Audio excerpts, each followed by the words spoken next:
আমাদের আজকের আয়োজন হুমায়ূন আহমেদের লেখা মেঘের ছায়া উপন্যাস থেকে শুভ্র সন্ধ্যা পর্যন্ত ঘুমোলো। শুভ্র সন্ধ্যা পর্যন্ত ঘুমালো। রেহানা কয়েকবার খোঁজ নিয়ে গেলেন। এতক্ষণ তো শুভ্র ঘুমায় না, জ্বর টর হয়নি তো? তিনি একবার কপালে হাত দিলেন। গা গরম লাগছে। সারাদিন রোদে রোদে ঘুরলে জ্বর তো আসবেই। সন্ধ্যায় রেহানা শুভ্রকে ডেকে তুললেন। সন্ধ্যাবেলা ঘুমোতে নেই, সন্ধ্যায় ঘুমুলে আয়ু কমে যায়। শুভ্র, তোর কি শরীর খারাপ লাগছে বাবা? না। গা গরম? আমার গা ঠিকই আছে মা, তোমার হাত ঠান্ডা। মুখ ধুয়ে আয়, চা দিয়েছি। আমি আরো খানিকক্ষণ ঘুমোবো মা। কি পাগলের মতো কথা বলছিস? তোর রিয়া খালার বাড়ি যাবি না? আমার যেতে ইচ্ছে করছে না মা। কথা বাড়াবি না, উঠে আয়। রিয়া গাড়ি পাঠিয়ে দিয়েছে। উঠতো বাবা, এই নে তোর চশমা। শুভ্র উঠে বসল, হাত বাড়িয়ে চশমা নিল। রেহানা বললেন, তোর সব কাপড় ইস্ত্রি করে রাখা আছে, পায়জামা পাঞ্জাবি। রিয়া বলেছে তোকে যেন পায়জামা পাঞ্জাবি পরানো হয়। মা, আজ না গিয়ে অন্য একদিন যাব। খানিকক্ষণ থেকে চলে আসবি। রিয়ার নাকি তোর সঙ্গে কি কথা আছে। পার্টি ফার্টি না তো মা? হুম, পার্টি না। পার্টি হলে রিয়া বলতো। হাত ধর শুভ্র, আমার হাত ধরে বিছানা থেকে নাম। শুভ্র মার হাত ধরে বিছানা থেকে নামল। রিয়াদের বাড়ির ড্রয়িং রুমে ঢুকে শুভ্রের চোখ ধাঁধিয়ে গেল। এত আলো চারদিকে ঝলমল করছে। শুধু যে আলো তাই না, খুব হইচইও হচ্ছে। ড্রয়িং রুমটা অনেক বড়, তারপরেও মনে হচ্ছে লোকজন গিজগিজ করছে। উঁচু ভলিউমে সিডি বাজছে। যতক্ষণ জেগে থাকে ততক্ষণই সিডি প্লেয়ার বাজতে থাকে। শুভ্রকে ঢুকতে দেখে রিয়া ছুটে এলো। রিয়ার হাতে কাচের মাছ আকৃতির প্লেট। প্লেট ভর্তি টুথপিকের মাথায় বসানো বিচিত্র কোনো খাবার। পার্টি হলেই রিয়া কোনো একটি বিচিত্র খাবার নিজে তৈরি করে। আজকের এই খাবারটি তার তৈরি। অতিথিরা কেউ এই খাবারে তেমন উৎসাহ দেখাচ্ছেন না। অতিরিক্ত লবণের জন্যে মুখে দেওয়া যাচ্ছে না। রিয়া বলল, আয় শুভ্র। শুভ্র আতঙ্কিত গলায় বলল, পার্টি নাকি? আরে না, পার্টি কোথায় দেখলি? কয়েকজনকে শুধু খেতে বলেছি। হা কর দেখি, মুখে একটা খাবার দিয়ে দি। সল্টেড ড্রাই বিফ, মেক্সিকান খাবার। হান্টার বিফকে লবণে জেরে বানাতে হয়। ছোট খালা, তুমি আমার কাছে দাও, নিজে খাচ্ছি, খাইয়ে দিতে হবে না। মুখে তুলে দিলে মহাভারত অশুদ্ধ হবে না। দেখি, হা কর দেখি। আর শোন, সবার সামনে আমাকে খালা ডাকবি না। আমি অনেক দূরের খালা, লতায় পাতায় খালা। তোর চেয়ে মাত্র 2 বছরের বড়। কি ডাকবো? নাম ধরে ডাকবি, মিষ্টি করে বলবি রিয়া। কই হা কর। শুভ্র হা করল। সবাই তাকাচ্ছে তার দিকে। খুব অস্বস্তি লাগছে। কে যেন একটা রসিকতা করল। সবাই হা হা করে হেসে উঠল। রিয়া বলল, আমাকে কেমন লাগছে? ভালো। ঠিক মতো তাকিয়ে তারপর বল। চশমার ভেতর দিয়ে ভালো করে দেখ। খালা, আমি এই ঘরে বেশিক্ষণ বসতে পারবো না, আমার দম বন্ধ হয়ে আসছে।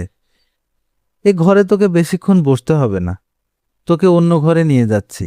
একটি মেয়ের সঙ্গে তোকে পরিচয় করিয়ে দেব। ওর সঙ্গে কথা টথা বলে দেখ মনে ধরে কিনা।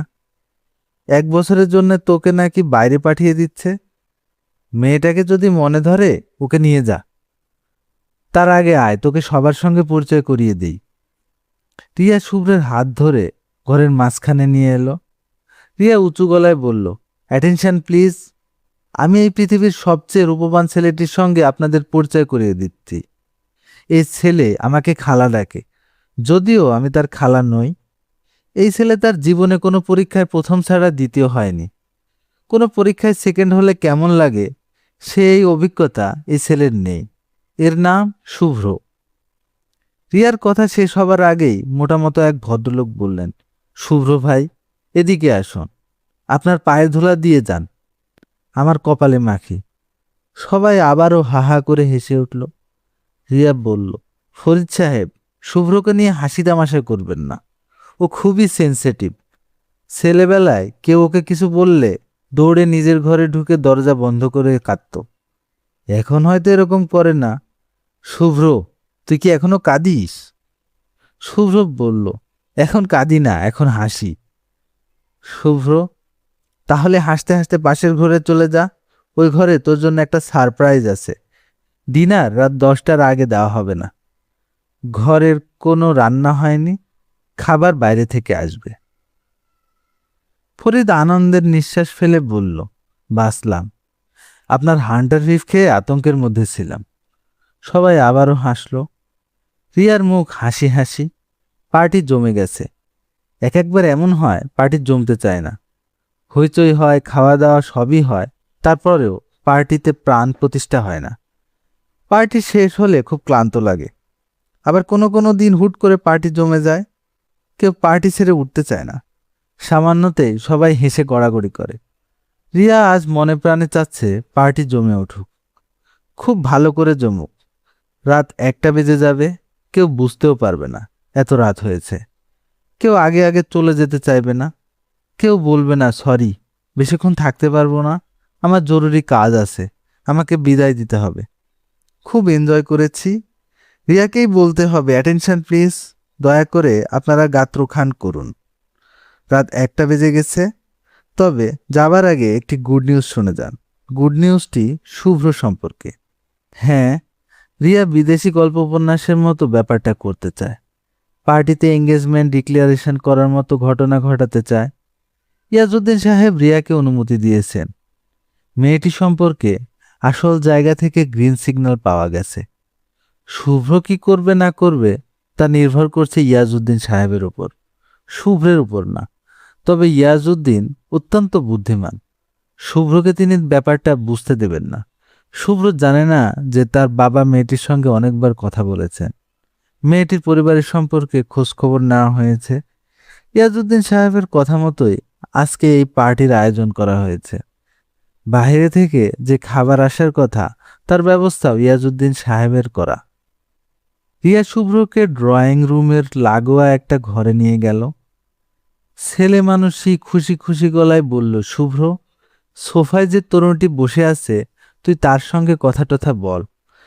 তাকে আনা হয়েছে তোকে কোম্পানি দেওয়ার জন্যে। পার্টি তুই সহ্য করতে পারিস না, আমি জানি। তোর জন্য এক্সক্লুসিভ ব্যবস্থা। আমার মেলা কাজ, আমি যাচ্ছি। এক ফাঁকে এসে তোদের কফি দিয়ে যাব। রিয়া ঝড়ের মতো বের হয়ে গেল। মেয়েটি সহজ গলায় বলল, বসুন, দাঁড়িয়ে আছেন কেন? আমার নাম আনুষ্কা, ডাকনাম নিতু। শুভ্র অবাক হয়ে বলল, আশ্চর্য, আপনার নাম নিতু? নিতু বিস্মিত হয়ে বলল, এত অবাক হচ্ছেন কেন? নিতুর নামটা কি আপনার কাছে খুব অপরিচিত লাগছে? না, অপরিচিত লাগছে না। আমার এক পরিচিত মেয়ের নাম নিতু। আমি আমার জীবনে এত ভালো মেয়ে দেখিনি। ভালো মেয়ে বলতে কি বোঝাচ্ছেন? ভালো ছাত্রী? সব কিছু নিয়েই ভালো। কিছু কিছু মানুষ আছে যাদের কাছে গেলে মনে পবিত্র ভাব হয়। নিতু আব্বা তাদের মধ্যে একজন। উনি আপনার আপা হন? জি, আমার বন্ধুর বড় বোন। আপনি এখনো দাঁড়িয়ে আছেন, বসুন। বসে বসে আপনার নিতু আপার গল্প করুন। শুভ্র বসল। সে হঠাৎ লক্ষ্য করল আনুষ্কার সঙ্গে গল্প করতে তার ভালো লাগছে। ভালো লাগার অনেক কারণের মধ্যে একটি হয়তো এই যে মেয়েটি খুব আগ্রহ নিয়ে শুভ্রের গল্প শুনছে। রিয়া এক ফাঁকে এসে দুজনের হাতে 2 গ্লাস কোক ধরিয়ে দিয়ে কানে কানে শুভ্রকে বলল, মেয়েটা দারুণ না? পছন্দ হচ্ছে? শুভ্র হাসল। ভালো কথা, খুব ভালো এক বোতল শ্যাম্পেন আছে। বোতলটা নিউ ইয়ার্স ডেতে খোলা হবে ভেবেছিলাম, তোর খালু খুলে ফেলেছে। শুভ্র, তুই কি এক চুমুক খেয়ে দেখবি? না। আচ্ছা বাবা, যা, খেতে হবে না। তুই নিতুর সঙ্গে গল্প কর। গল্প করতে করতে যদি তোর ইচ্ছা করে নিতুর হাত ধরতে ধরতে পারিস। নিতু কিছুই মনে করবে না, তাই না নিতু? নিতু হাসতে হাসতে বলল, আমি কিছু মনে করব না, কিন্তু শুভ্র কখনোই আমার হাত ধরতে চাইবে না। রিয়া বলল, কে বলেছে চাইবে না? খুব চাইবে। হুঁ, পুরুষ মানুষ আমি খুব ভালো চিনি। ওরা তাদের নিজেদের যতটা চেনে আমি তার চেয়েও বেশি চিনি। শুভ্র সাহেব নিতু নামের একজনের হাত ঠিকই ধরতে চাচ্ছেন, সে একজন আমি নই। শুভ্র অবাক হয়ে মেয়েটির দিকে তাকালো। আশ্চর্য, মেয়েটি ঠিক কথাই বলেছে। এই নিতুর দিকে তাকিয়ে সে নিতু আবার কথাই ভাবছিল। কি আশ্চর্য কথা! তার হাত থেকে ছলকে খানিকটা কোক সাদা পাঞ্জাবিতে পড়ে গেল। নিতু শব্দ করে হেসে উঠল। এতক্ষণ আপনারা শুনছিলেন হুমায়ুন আহমেদের লেখা শুভ্র সন্ধ্যা পর্যন্ত ঘুমালো। ধন্যবাদ সবাইকে।